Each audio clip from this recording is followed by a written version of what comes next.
We may all be seated. Thank you.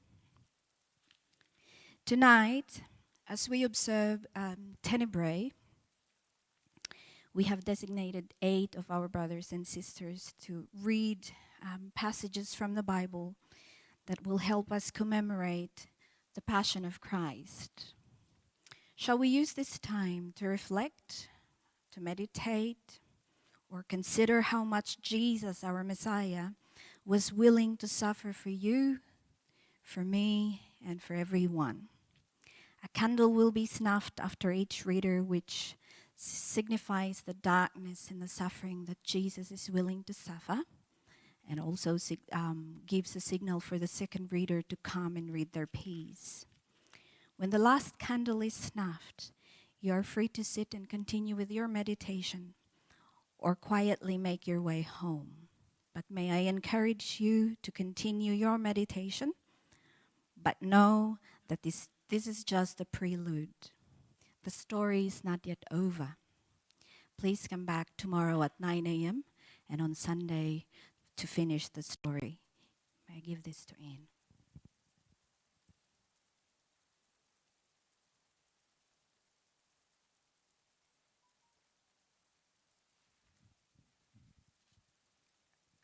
Matthew 26:20 to 25.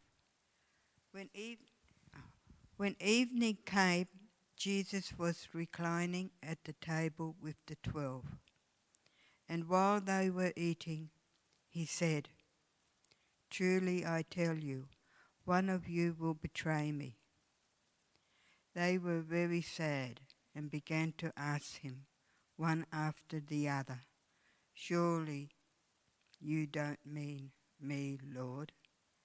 Jesus replied, "The one who has dipped his hand into the bowl with me will betray me. The Son of Man will go just as it is written about him. But woe to that man who betrays the Son of Man. It would have been better for him if he had not been born."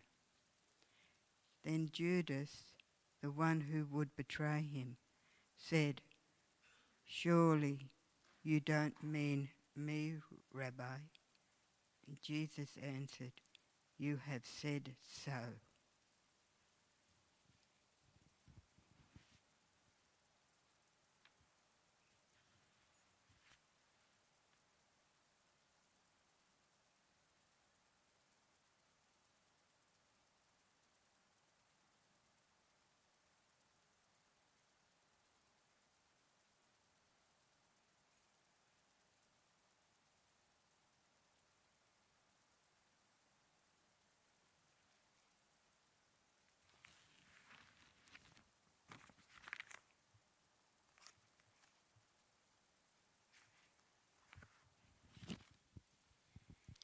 Second reading is from Matthew 26, verses 31 to 35. Then Jesus said to them, "All of you will be made to stumble because of me this night, for it is written, I will strike the shepherd, and the sheep of the flock will be scattered. But after I have been raised, I will go before you to Galilee." Peter answered and said to him, "Even if all are made to stumble because of you, I will never be made to stumble." Jesus said to him, "Assuredly, I say to you that this night, before the rooster crows, you will deny me 3 times. Peter said to him, "Even if I have to die with you, I will not deny you." And so said all the disciples.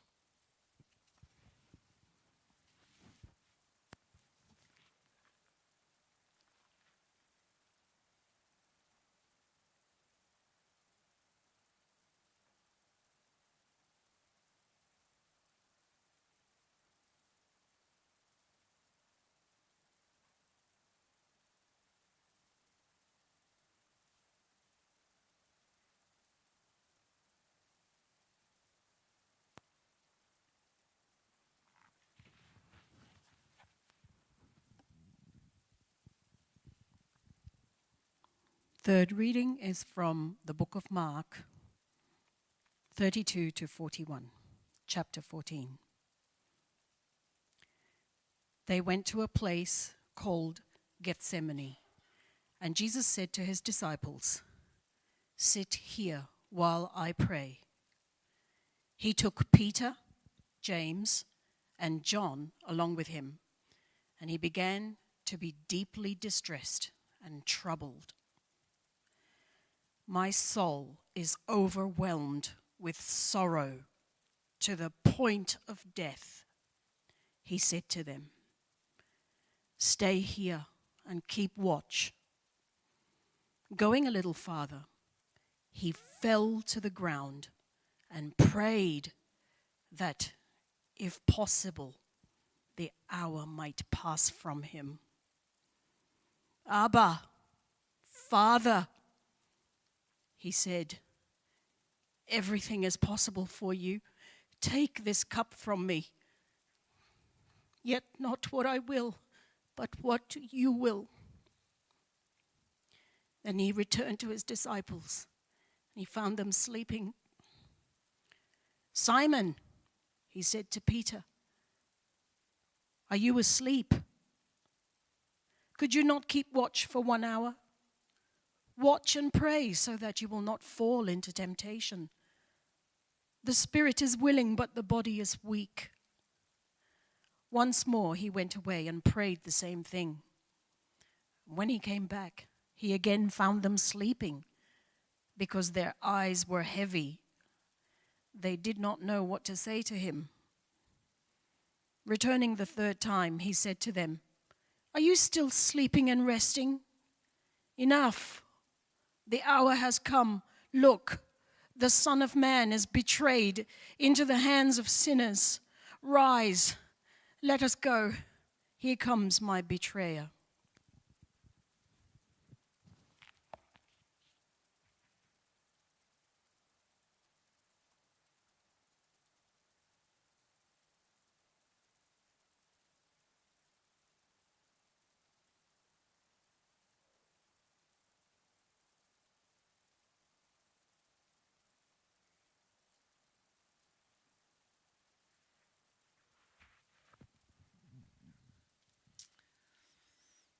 Matthew chapter 26, verse 47 to 52. And while he was still speaking, behold, Judas, one of the 12, with a great multitude with swords and clubs, came from the chief priests and elders of the people. Now his betrayer had given them a sign, saying, "Whomever I kiss, he is the one. Seize him." Immediately he went up to Jesus and said, "Greetings, Rabbi," and kissed him. But Jesus said to him, "Friend, why have you come?" Then they came and laid hands on Jesus and took him. And suddenly one of those who were with Jesus stretched out his hand and drew his sword, struck the servant of the high priest, and cut off his ear. But Jesus said to him, "Put your sword in its place, for all who take the sword will perish by the sword."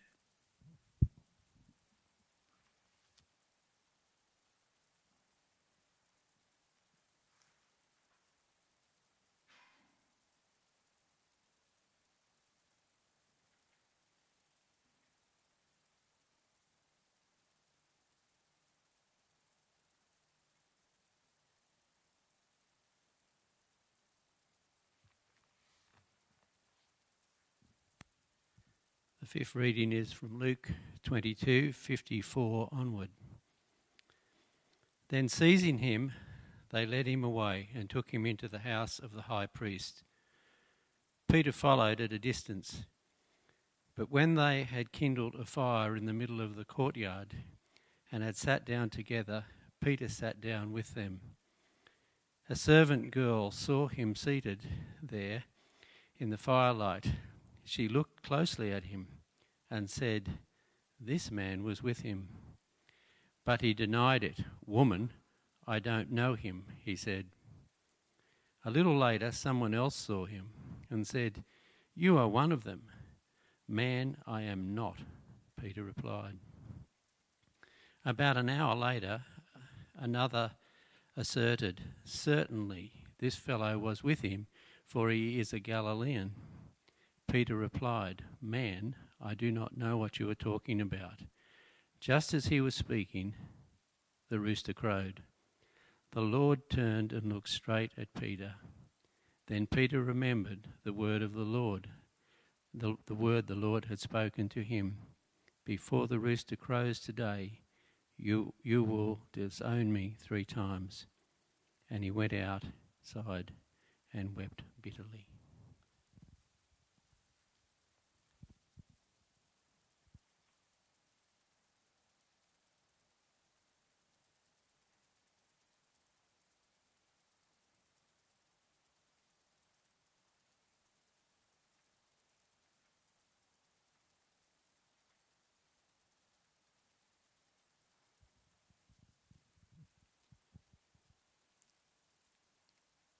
The sixth reading is John 18:33 to 38. Therefore Pilate entered again into the praetorium and summoned Jesus and said to him, "Are you the King of the Jews?" Jesus answered, "Are you saying this on your own initiative, or did others tell you about me?" Pilate answered, "I'm not a Jew, am I? Your own nation and chief priests delivered you to me. What have you done?" Jesus answered, "My kingdom is not of this world. If my kingdom were of this world, then my servants would be fighting so that I would be not handed over to the Jews. But as it is, my kingdom is not of this realm." Therefore Pilate said to him, "So you are a king?" Jesus answered, "You say correctly that I am a king. For this I have been born, and for this I have come into the world, to testify to the truth. Everyone who is of the truth hears my voice." Pilate said to him, "What is truth?"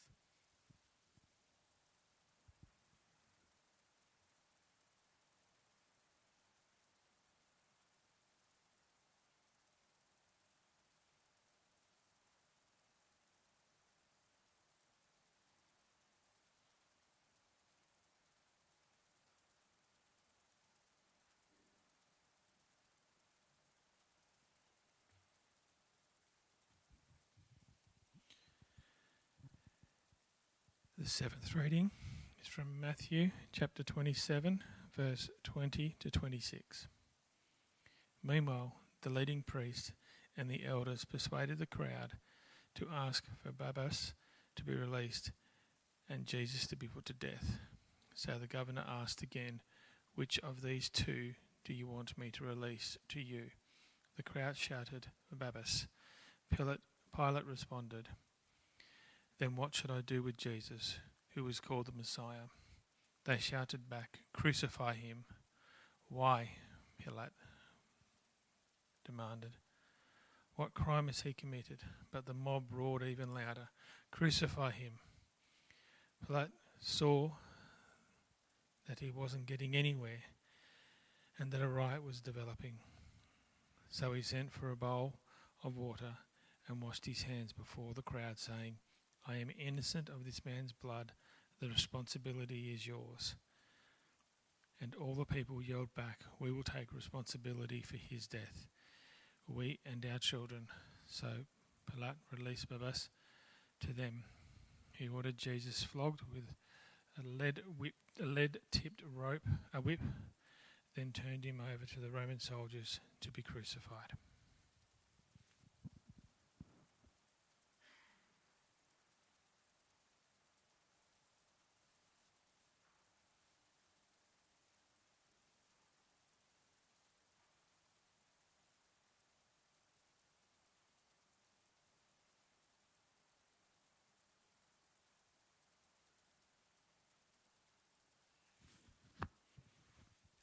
The eighth reading. I'm reading Mark 15:16 to 20. The soldiers mocked Jesus. The soldiers led Jesus away into the palace and called together the whole company of soldiers. They put a purple robe on him and twisted together a crown of thorns and set it on him. And they began to call out to him, "Hail, King of the Jews!" Again and again they struck him on the head with a staff and spit on him. Falling on their knees, they paid homage to him. And when they had mocked him, they took off the purple robe and put his own clothes on him. Then they led him out to crucify him.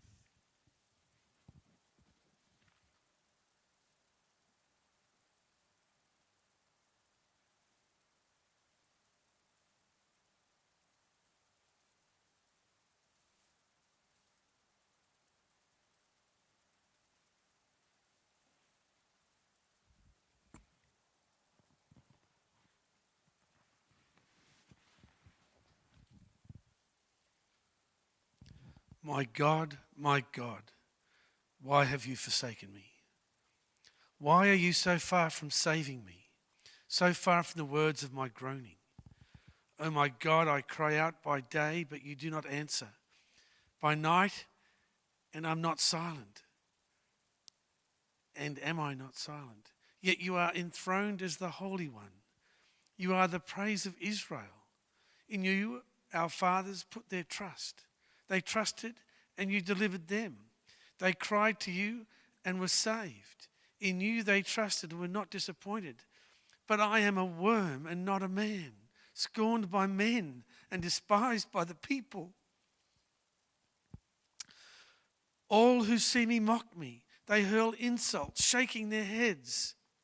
He trusts in the Lord. Let the Lord rescue him. Let him deliver him, since he delights in him.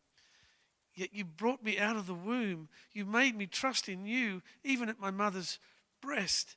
From birth I was cast upon you. From my mother's womb you have been my God. Do not be far from me, for trouble is near, and there is no one to help. Many bulls surround me. Strong bulls of the Bashan encircle me. Roaring lions tearing their prey open their mouths wide against me. I am poured out like water, and all my bones are out of joint. My heart has turned to wax. It has melted away within me. My strength is dried up like a potsherd. And my tongue sticks to the roof of my mouth. You lay me in the dust of death. Dogs have surrounded me. A band of evil men have encircled me. They have pierced my hands and my feet. I can count all my bones. People stare and gloat over me. They divide my garments amongst them and cast lots for my clothing. But you, O Lord, be not far off. O my strength, come quickly to help me. Deliver me, my life, from the sword, my precious life from the power of the dogs. Rescue me from the mouth of the lions. Save me from the horns of the wild oxen.